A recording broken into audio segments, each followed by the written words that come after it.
Hello, welcome back to my channel. അങ്ങനെ ഞങ്ങൾ Eiffel ടവറിൻ്റെ ഭാഗത്തു നിന്ന് പതുക്കെ ഞങ്ങൾ കുറച്ച് ബാക്കിലോട്ട് പോന്നു. ഞങ്ങളിപ്പോൾ പാരീസ് ടൗണിൽ തന്നെ ഉണ്ട്. പക്ഷേ എനിക്ക് ഇതിലെ നൈറ്റ് എങ്ങനെയാണ് വ്യൂ എന്നുള്ളതൊന്നും അറിയാനൊരു ആകാംക്ഷ ഉള്ളതുകൊണ്ട് കുറച്ച് ലൈറ്റ് ഇട്ട് ഒന്ന് കാണണം എന്നുള്ളൊരു ആഗ്രഹത്തിൽ ഞങ്ങൾ കുറച്ച് നേരം ഒന്ന് കറങ്ങി. പക്ഷേ അധികം നേരം ഇവിടെ ചുറ്റാനും പറ്റില്ലായിരുന്നു. ഞങ്ങൾക്ക് എത്രയും പെട്ടെന്ന് എന്ന് വെച്ച് കഴിഞ്ഞാൽ ഒരു മിഡ് നൈറ്റ് ആകുമ്പോഴേക്കും ഞങ്ങൾക്ക് സ്വിറ്റ്സർലൻഡിലേക്ക് എത്തണം എന്നുള്ളൊരു ഇതിലാണ് ഞങ്ങൾ ഇറങ്ങിയിട്ടുണ്ടായിരുന്നത്.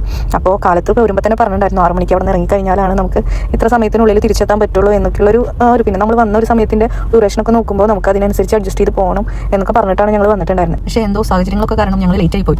പിന്നെ ഞങ്ങൾ ഇരുട്ടായതിന് ശേഷമാണ് കുറച്ചൊക്കെ ഇരുട്ടായതിന് ശേഷമാണ് അവിടെ നിന്ന് ഇറങ്ങി തന്നെ. 7 മണിയൊക്കെ കഴിഞ്ഞിട്ടുണ്ട് ഇറങ്ങുമ്പോൾ. പക്ഷേ ഭക്ഷണം കഴിക്കാനോ സ്റ്റേ ചെയ്യാനോ ഒന്നും അവിടെ നിന്നിട്ടില്ല.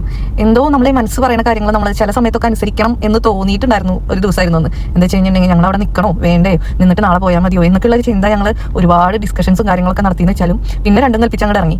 ഞങ്ങൾ എന്തായാലും പോവാം, ഇനി ഇവിടെ നിൽക്കണ്ട എന്നുള്ളൊരു മൈൻഡിൽ അങ്ങോട്ട് ഇറങ്ങി. പക്ഷേ അതൊരു തെറ്റായ തീരുമാനമായിരുന്നു എന്നുള്ളത് ഞങ്ങൾക്ക് വഴിയിലെത്തിയപ്പോഴാണ് മനസ്സിലായത്. ആ ഡീറ്റെയിൽസ് ഒക്കെ ഞാൻ പോകെ പറയാട്ടോ. അതുപോലെ ഇവിടെ അടുത്തൊരു മ്യൂസിയം, ലൂവർ മ്യൂസിയം അങ്ങനെ എന്തോ മ്യൂസിയം ഉണ്ടെന്നുള്ളത് പറഞ്ഞു. ഈ ലൊക്കേഷനിലാണ് വരണേ എന്നുള്ളത് അതെനിക്ക് കാണുന്നൊരു ആഗ്രഹം ഉണ്ടായിരുന്നു കേട്ടോ. പക്ഷേ അത് ഈ സമയത്തിൻ്റെ കാരണങ്ങൾ കൊണ്ട് നടന്നില്ല. ഇനി നെക്സ്റ്റ് ടൈം വരാൻ സാധിക്കുകയാണെന്ന് വെച്ച് കഴിഞ്ഞിട്ടുണ്ടെങ്കിൽ എല്ലാം കണ്ട് നമ്മുടെ പാരീസ് സിറ്റിയിൽ എൻജോയ് ചെയ്ത് കുറച്ച് നേരം സ്പെൻഡ് ചെയ്ത് ഒന്ന് പോകാനായിട്ടൊരു ആഗ്രഹമുണ്ട്.